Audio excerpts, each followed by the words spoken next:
అనిల్ సంచలనమైన వ్యాఖ్యలు చేశారు. వైసీపీ నేత సజ్జల రామకృష్ణారెడ్డి పార్టీ ఆఫీస్ కు రావద్దన్నారంటూ కూడా ఆరోపించారు.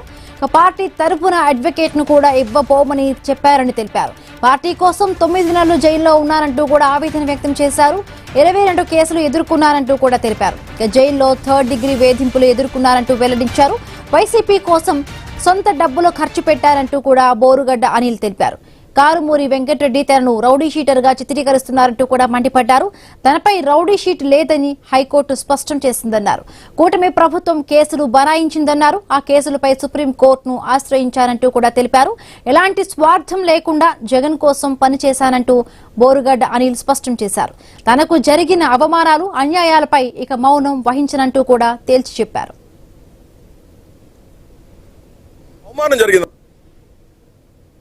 నాకు అవమానం జరిగిందన్నా, వాడేడో నన్ను అన్రౌడీ షీటర్ అనే దానికి high court చెప్పిందన్నా, don't take coercive steps, దీని మీద మీరు మాకు ఎక్స్ప్లెనేషన్ ఇవ్వకపోతే మీకు మెమోలు దాఖలు చేస్తాం. ఇలా వాళ్ళు 12 మంది పోలీస్ ఆఫీసర్కి కుటుంబ ప్రభుత్వం 12 మంది పోలీస్ ఆఫీసర్కి మెమోలు ఇచ్చిందన్నా నన్ను రౌడీ షీటర్ అన్నందుకు.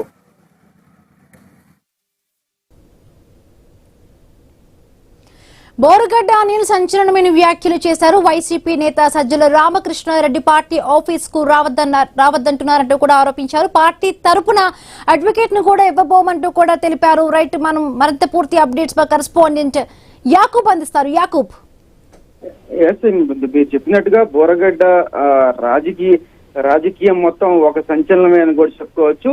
ఆయన సంచలన వ్యాఖ్యలే ఆయన చుట్టూ సోషల్ మీడియా వేదికగా ప్రచారం జరిగిందని కూడా చెప్పుకోవచ్చు. అయినా అతను ముందుగా రిపబ్లిక్ పార్టీ ఆఫ్ ఇండియా అనే ఒక పార్టీని స్థాపించడం జరిగింది. ఆ తర్వాత ఆయన లండన్ లో విద్యాభ్యాసం చేశారు. ఆ తర్వాత ఏపీ రాజకీయాలకు అదేవిధంగా వైఎస్ జగన్మోహన్ రెడ్డి మళ్లీ సీఎం కావాలనే ఉద్దేశంతో వైఎస్ఆర్సీపీ ఆశయాల కోసం అతను సొంత డబ్బు ఖర్చు పెట్టారని తరచూ ఆయన సోషల్ మీడియా వేదికగా ఆయన చెప్తున్న పరిస్థితి. అయితే ఇప్పుడు గత ప్రభుత్వంలో చూసుకుంటే, గత ప్రభుత్వంలో సుమారుగా ప్రతిపక్షం మీద ఏ విధంగా దాడి, సీఎం జగన్మోహన్ రెడ్డి అయిన తర్వాత ప్రతిపక్ష చంద్రబాబు మీద, అదేవిధంగా లోకేష్ మీద, పవన్ కళ్యాణ్ మీద, టీడీపీ నాయకుల మీద, అందరి మీద ఆయన వ్యాఖ్యలు చేయడం జరిగింది.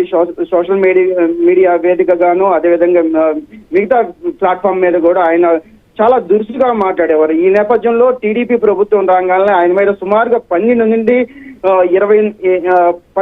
14 కేసుల వరకు ఆయన మీద నమోదయ్యాయి.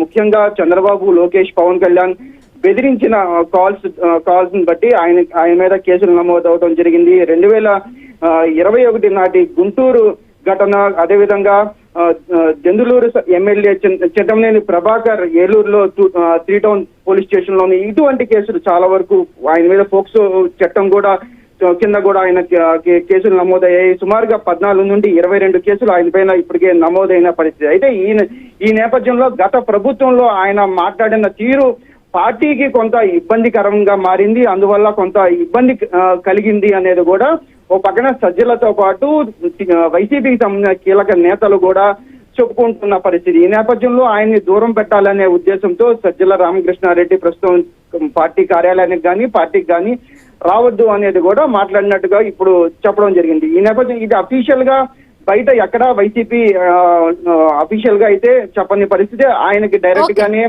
వైసీపీ చెప్పిన పరిస్థితి. అయితే ఈ ప్రస్తుతం ఈ వివాదం చాలా తీవ్ర వివాదంగా చోటు చేసుకుంది. ఆయన ఇప్పుడు మీడియా పరంగా నేను చాలా ఇచ్చేశాను, నా మీద రౌడీ షీట్ అనేది కూడా ముద్ర వేశారు, హైకోర్టులో కూడా దాని మీద పిగిలేశాను, చాలా మంది పోలీసుల మీద కూడా కేసులు పెట్టడం జరిగింది. హైకోర్టు ఎక్కడ నా మీద రౌడీ షీట్ లేదని కూడా చెప్పింది.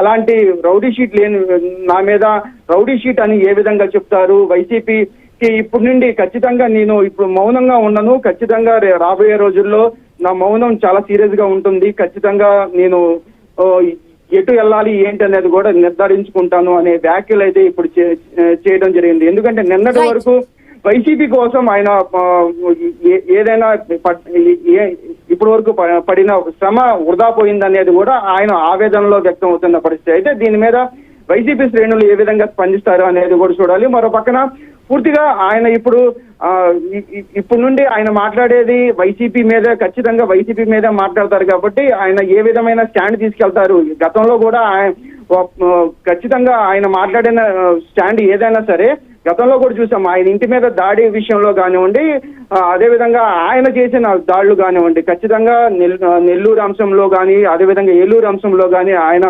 తరచూ వివాదాల మధ్యలోనే ఆయన ఉంటారు. కాబట్టి ఇప్పుడు రాబోయే రోజుల్లో వైసీపీలో కీలక నేతలపై ఎటువంటి మాటలు మాట్లాడతారు అనేది కూడా కొంత ఉత్కంఠ రేపిందని కూడా చెప్పుకోవచ్చు. Bindu. Right, thank you Yakub.